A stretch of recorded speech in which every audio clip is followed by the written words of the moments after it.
Hmm, Pak, maaf, kalau misalkan saya diberi kesempatan untuk ke user, Hmm. bolehkah saya belajar lebih dalam mengenai Accurate, Pak?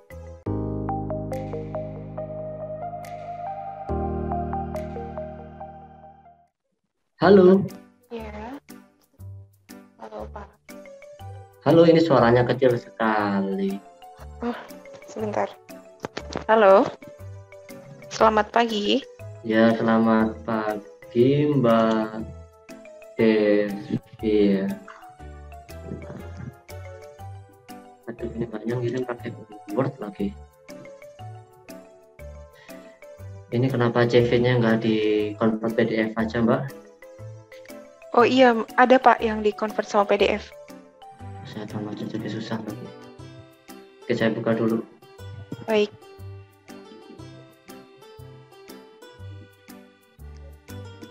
Aduh, info. Gambar lagi ditempel. Oke, untuk Mbak Mega, ini kan interview pertama sebagai pengenalan. Nanti kalau dari interview pertama ini lolos, nanti ada interview kedua ke user. Nah, ini sekilas saja soalnya saya yang menunggu itu masih beberapa orang ya untuk hari ini. Oke, silakan perkenalan dari awal, nama siapa, tinggal di mana, pengalaman di mana, cerita Mbak. Baik, Pak. Sebelumnya, terima kasih atas waktunya Bapak sudah memberikan saya kesempatan untuk berinterview ya Pak hari ini. Perkenalkan, nama saya Mega Devitasari Pratiwi. Saya tinggal di Cikarang, Desa Pasir Sari. Saya lulusan dari STISMB Bandung, jurusan manajemen dengan IPK 3,31. Sebelumnya saya memiliki pengalaman bekerja sebagai staff procurement di perusahaan CV Indo Cemerlang Tekstil selama 2 tahun. Di sini saya memiliki minat yang sangat tinggi, Pak, pada bidang staff procurement karena sebelumnya saya memiliki pengalaman tersebut dan ini adalah passion saya. Ada beberapa pengalaman pekerjaan sebelumnya, job desk-nya yang pernah saya kerjakan meliputi mengenai membuat spesifikasi barang dan jasa untuk kepentingan perusahaan, mengenai pembiayaan, mengenai pembuatan PO, invoice, faktur penjualan, dan surat jalan. Ada beberapa poin-poin yang sudah disebutkan pada lowongan pekerjaan yang Bapak share, itu termasuk pengalaman-pengalaman bekerja saya selama 2 tahun, Pak. Ya, kalau bisa diceritakan lebih detail lagi, coba proses-prosesnya procurement itu gimana? Untuk pengalaman saya sendiri, karena saya di bidang tekstil, saya bahan baku yang paling utama adalah benang. Sebelumnya saya PO benang, itu membuat PO, akan tetapi sebelum membuat PO, saya membuat perbandingan harga sebelumnya dengan harga yang sekarang, gitu. Ya. Nah, maaf Pak, biasanya di sana saya akan ada proses negosiasi Pak untuk pembelian bahan tersebut ya sebelum melakukan PO. Iya. Untuk goals-nya, seperti itu Pak. Nah, setelah saya sudah melakukan negosiasi dengan supplier, setelah itu saya berikan PO tersebut kepada atasan saya untuk di ACC, seperti itu Pak. Setelah di ACC, baru saya mengirimkan email kepada supplier tersebut.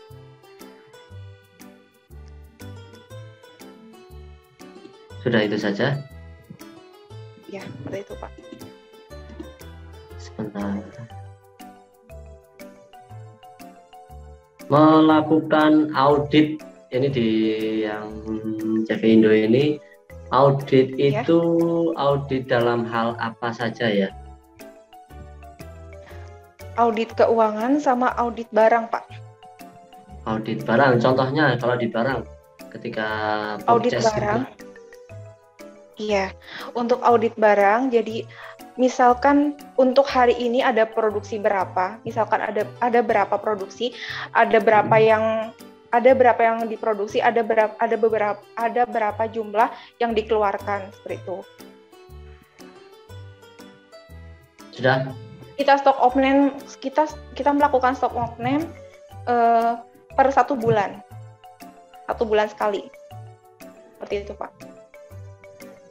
Terus pernah mengalami kejadian nggak ada selisih atau ternyata menemukan salah PO atau perubahan PO gitu? Untuk kesalahan PO selama ini belum ada, Pak. Alhamdulillah belum ada. Iya. Karena sebelum kita mengirimkan PO tersebut, kita cross check dulu ini sudah benar atau belum, ini sudah sesuai dengan permintaan kita atau belum. Karena dari sana juga ada kirim konfirmasi mengenai PO tersebut. Seperti itu. Okay. Hal itu untuk meminimalisir kesalahan kita, Pak. Oke, kemudian membuat perencanaan kegiatan perusahaan itu maksudnya gimana? Jadi seperti ini, Pak. Kalau misalkan, karena kita perusahaan tekstil, biasanya kan ada bahan baku. Karena karyawannya ada sedikit ya, Pak. Nah, ketika ada bahan baku turun, itu membutuhkan beberapa waktu untuk mesin produksi itu berhenti. Jadi kita estimasi gitu, Pak. Estimasi untuk mengurus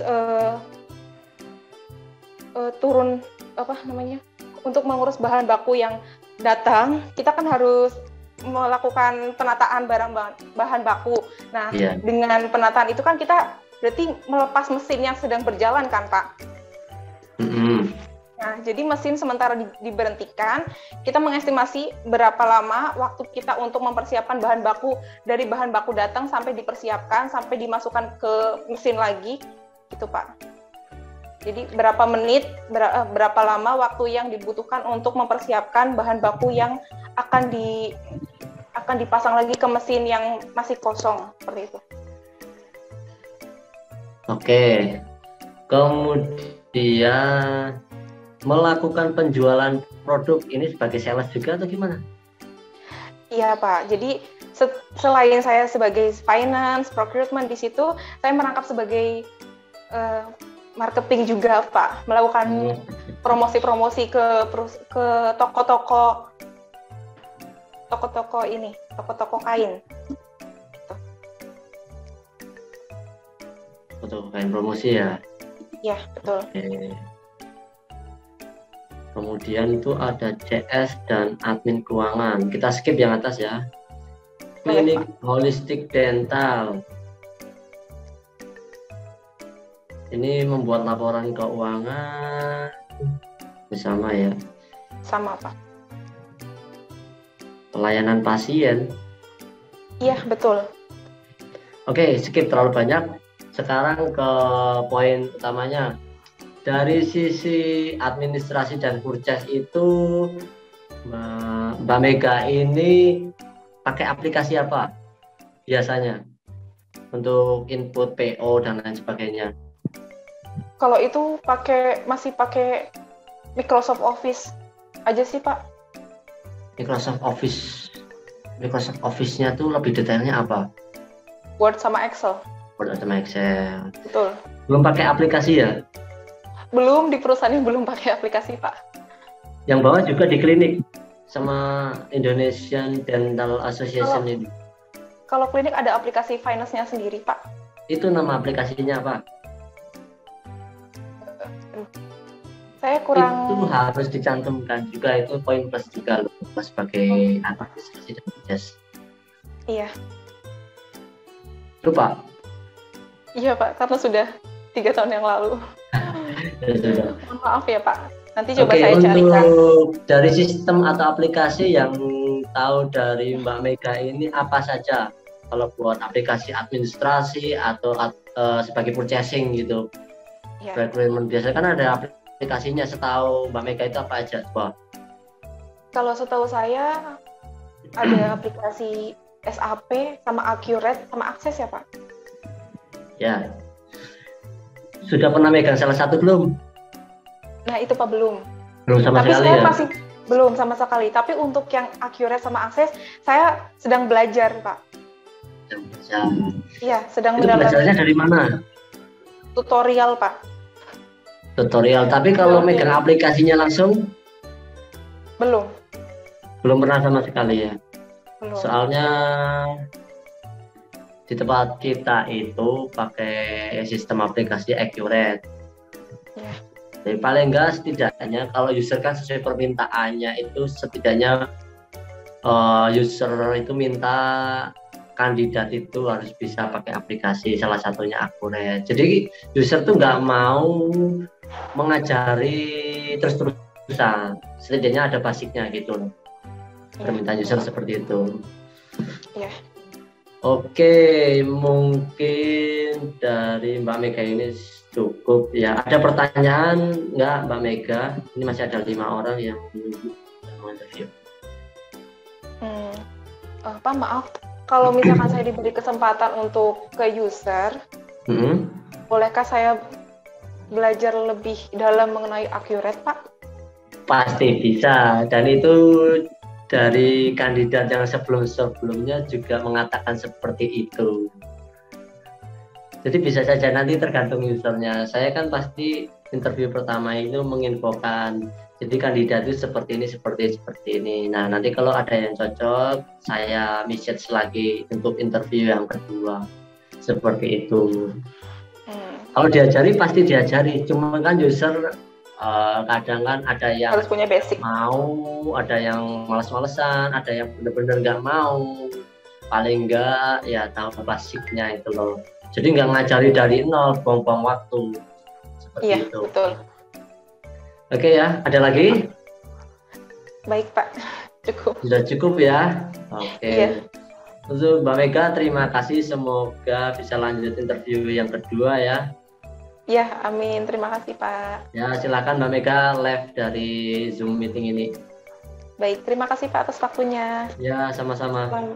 Selamat siang. Selamat siang.